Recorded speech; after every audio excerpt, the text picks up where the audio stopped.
Halo semuanya, kami dari kelompok 3 akan mempresentasikan Project Integration Management.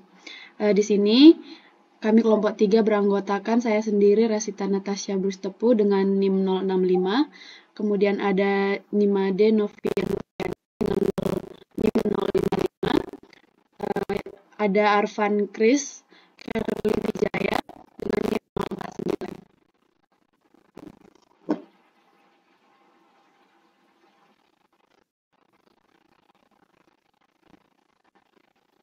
Di sini kami akan membahas tentang Project Integration Management, kemudian ada proses utama dalam integrasi manajemen project. Pada proses utama dalam integrasi manajemen project, kita akan membahas bagaimana membangun project charter, kemudian membangun project management plan, kemudian mengarahkan dan mengelola eksekusi project, kemudian monitoring dan kontrol project, kemudian integrate change control, dan yang terakhir menutup project. Selanjutnya, yang pertama, Project Integration Management. Manajemen integrasi project atau Project Integration Management adalah sebuah tiang penyangga yang mempengaruhi dan dipengaruhi oleh seluruh knowledge area dalam manajemen project. Kemudian manajemen integrasi project ini melibatkan koordinasi seluruh knowledge area dalam project life cycle. Kemudian manajemen integrasi project merupakan salah satu kompetensi yang harus dimiliki oleh manajer project.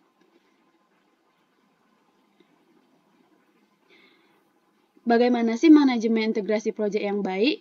Itu yang pertama, manajer project harus mengordinasikan semua bidang pengetahuan lainnya sepanjang siklus hidup project. Yang kedua, banyak manajer project baru mengalami kesulitan melihat gambaran besar dan ingin fokus pada terlalu banyak detail. Yang ketiga, manajemen integrasi project tidak sama dengan integrasi project lunak. Strategic planning and project selection. Di sini strategic planning melibatkan penentuan tujuan jangka panjang, memprediksi tren masa depan, dan memproyeksikan kebutuhan akan produk dan layanan baru. Organisasi sering melakukan analisis SWOT, di mana SWOT ini terdiri atas strength atau kekuatan, weakness atau kelemahan, opportunities atau peluang, dan threats atau ancaman.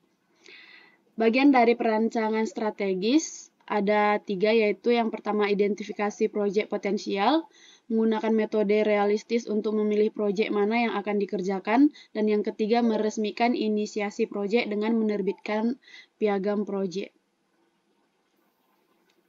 Selanjutnya, metode untuk memilih proyek. Ada beberapa metode untuk memilih proyek. Metode yang pertama yaitu berfokus kepada kebutuhan organisasi yang luas. 3 kriteria penting untuk memilih proyek ini. Yang pertama, ada kebutuhan untuk proyek. Yang kedua, ada dana untuk melakukan proyek. Dan yang ketiga, ada kemauan yang kuat untuk menyukseskan proyek tersebut. Kemudian metode yang kedua yaitu mengkategorikan proyek teknologi informasi. Suatu kategorisasi adalah apakah proyek membahas masalah, kesempatan, dan arahan. Kemudian berapa lama waktu yang dibutuhkan untuk melakukannya dan kapan dibutuhkan. Kemudian ada prioritas keseluruhan proyek yang dilakukan tersebut.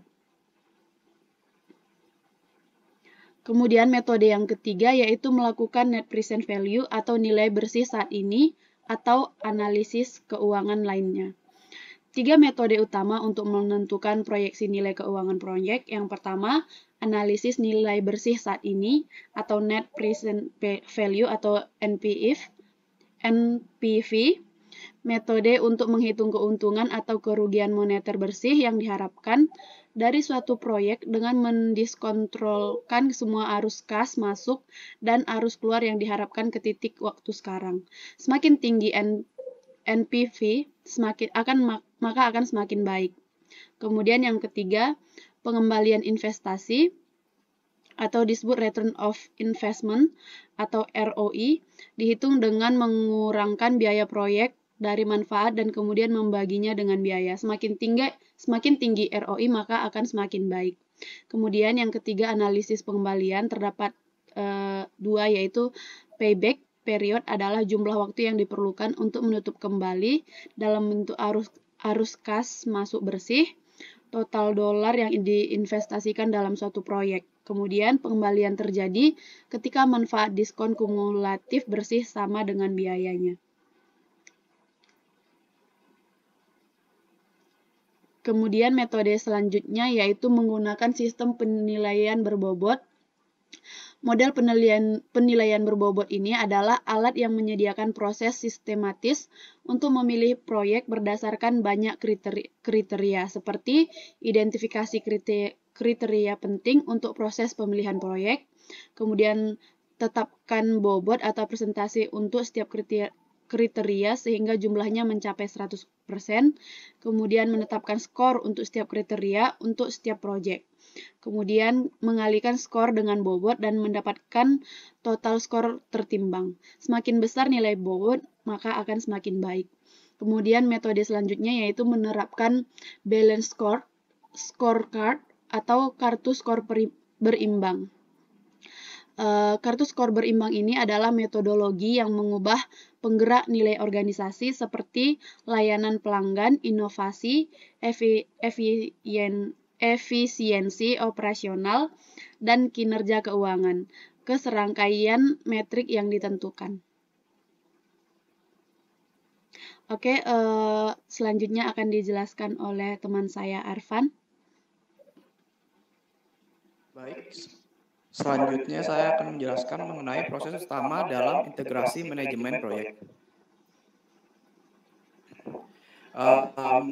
Dalam proyek integration management itu terdapat beberapa proses. Yang pertama itu ada membangun proyek charter, di mana bekerja dengan pemangku kepentingan untuk membuat dokumen yang secara resmi mengesahkan sebuah proyek. Terus selanjutnya ada membuat proyek manajemen plan, koordinasikan semua upaya perencanaan untuk membuat dokumen yang konsisten dan koheren. Selanjutnya ada direct dan memanage proyek execution, itu melaksanakan rencana manajemen proyek dengan melakukan kegiatan yang termasuk di dalamnya. Terus selanjutnya ada monitor and control the project work, itu mengawasi pekerjaan proyek untuk memenuhi tujuan kinerja proyek. Habis itu perform integrated change control, itu mengkoordinasikan perubahan yang memengaruhi hasil proyek dan aset proses organisasi. Terus yang terakhir itu adalah menutup proyek, itu menyelesaikan semua kegiatan proyek untuk secara resmi menutup proyek atau fase. Oke, yang pertama itu ada membangun proyek charter. Proyek charter adalah dokumen formal yang menyatakan keberadaan sebuah proyek dan memberikan arahan akan tujuan dan manajemen proyek. Inputnya itu ada kontrak proyek, statement of work atau menggambarkan produk atau service yang harus dibuat. Itu ada enterprise environment factors, itu struktur organisasi, budaya organisasi dan sebagainya.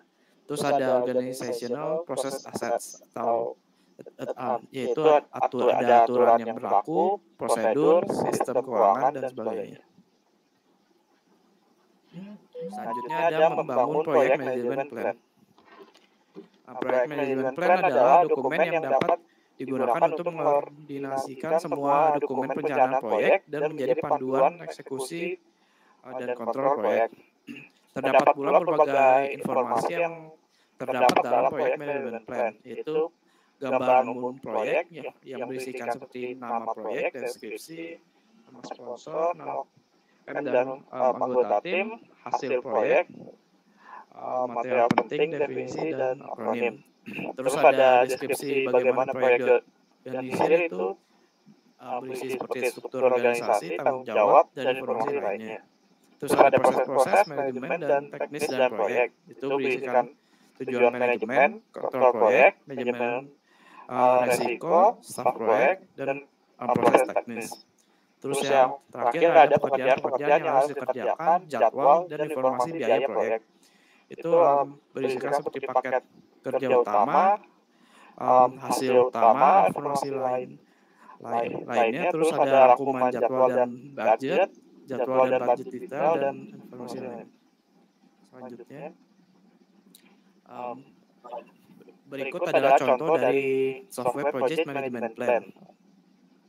Oke, lanjut. Terus yang ketiga ada mengarahkan dan mengelola eksekusi proyek.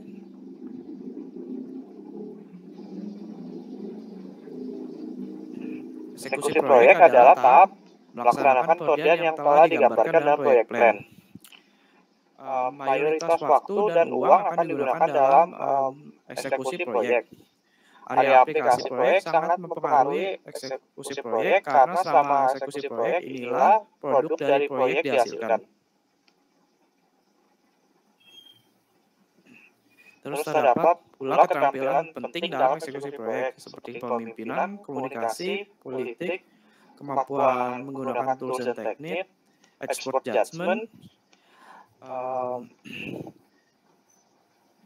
terus ada project management information system, dan lain sebagainya.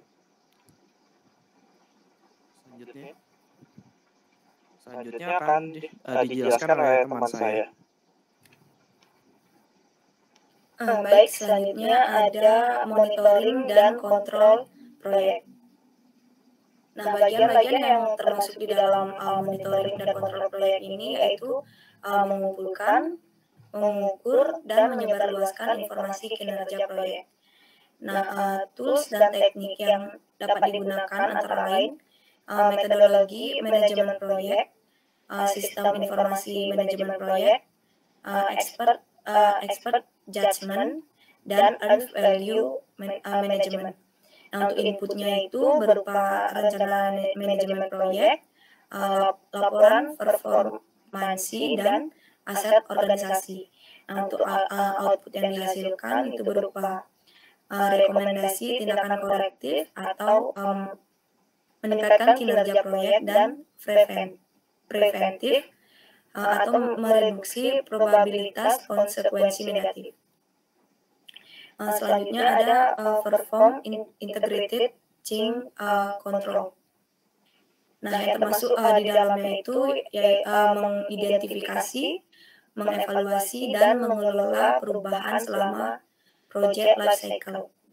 Nah, tujuan utama dari pengendalian perubahan ini yang pertama memperhitungkan faktor-faktor yang mengakibatkan perubahan dalam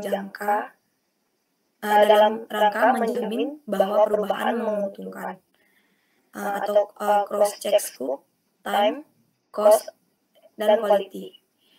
Selanjutnya menentukan apakah perubahan sudah terjadi. Kemudian mengelola perubahan yang terjadi.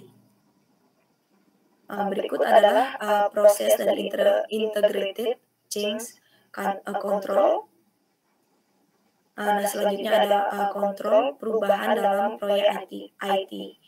Nah, yang termasuk di dalamnya itu berupa mengidentifikasi, mengevaluasi, dan mengelola perubahan selama project cycle. Dan tujuan utama dari pengendalian perubahan ini yaitu memperhitungkan faktor-faktor yang mengakibatkan perubahan dalam rangka menjamin bahwa perubahan menguntungkan. Nah, selanjutnya menentukan apakah perubahan sudah terjadi, dan terakhir mengelola perubahan yang terjadi. Selanjutnya ada change control board. Kelompok formal dari orang-orang yang bertanggung jawab untuk menyetujui atau menolak perubahan dalam proyek. Nah, CCB atau Change Control Board ini harus memberikan panduan untuk mempersiapkan perubahan, mengevaluasi perubahan, dan mengelola implementasi perubahan yang disetujui. Nah, anggota dari CCB biasanya terdiri atas stakeholders dari keseluruhan organisasi.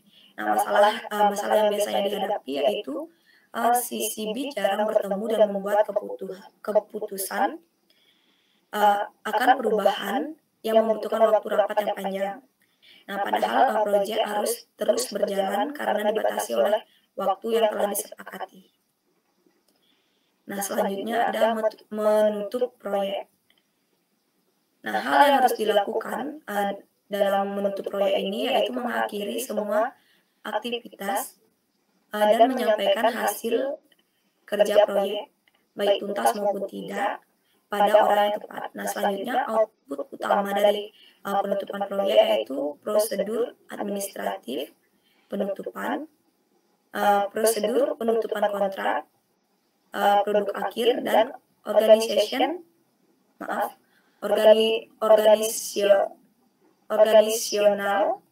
proses aset update. Sekian presentasi yang dapat kami sampaikan. Terima kasih.